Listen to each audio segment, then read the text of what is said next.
Have you ever wondered what happens in the dead of night, on the vast, empty stages where legends perform when the roaring crowds have gone home, the crew has packed up, and a single solitary light remains?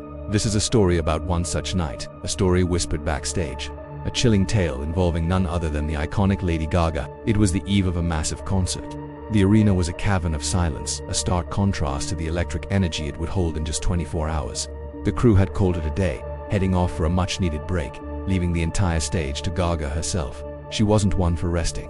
The pursuit of perfection is a relentless master, and she wanted to run through her choreography one last time, to feel the space, to own it. But she wasn't entirely alone. High above, a single spotlight cut through the darkness. It wasn't the usual brilliant white, but a deep blood-red gel, casting an eerie, crimson glow that painted the stage in shades of scarlet and shadow. It was the kind of light that makes things feel different, more intense. It swallowed the empty seats, turning them into a black, gaping void, and made the stage feel like an isolated island in a sea of nothingness. Gaga stood center stage, basking in the red wash. The silence so profound she could hear the faint hum of the light fixture above. She took a deep breath, the cool, conditioned air filling her lungs, and began to move. Her body flowed through the familiar motions, a dance of precision and power she had practiced 1,000 times. Arms snapping into place, feet gliding across the marked floor, a turn, a pose. But as she moved, a flicker of something in her peripheral vision caught her eye. It was her own shadow, stretched long and distorted behind her by the angle of the red light. She paused, holding a dramatic pose, her arm extended high. But the shadow didn't stop. It continued its fluid motion for a fraction of a second after she had frozen, a tiny, almost imperceptible delay. Gaga blinked. It must be a trick of the light, she thought. Exhaustion plays games with your mind. She shook her head, dismissing the strange feeling, and reset. She started the routine again, this time with more force, more deliberate energy. Step, turn, kick, hold. Her eyes were now fixed on the dark silhouette splayed out on the floor behind her. One minute it was her perfect mirror, a loyal two-dimensional twin. The next it would lag, or worse, move with a subtle flourish that wasn't hers. A slight tilt of its head when hers was straight. A curve in its fingers when hers were flat. A cold dread, slick and oily, began to seep into her veins. This wasn't a trick of the light. This was wrong.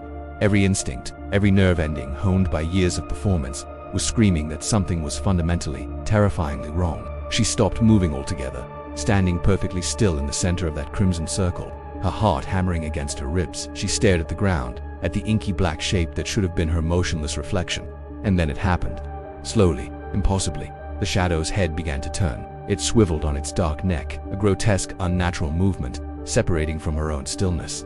The shadowed face, a featureless void, twisted around until it was looking directly back at her. Gaga was paralyzed, not by stage fright, but by a primal fear she had never known. She couldn't scream. She couldn't run. She could only watch as her own shadow, her very own darkness, raised its hand. The movement was agonizingly slow, the shadowy fingers uncurling one by one. It formed a twisted, crooked wave, a mocking, possessive gesture. Just then, the red spotlight above her began to flicker violently, plunging the stage into strobing flashes of red and absolute black.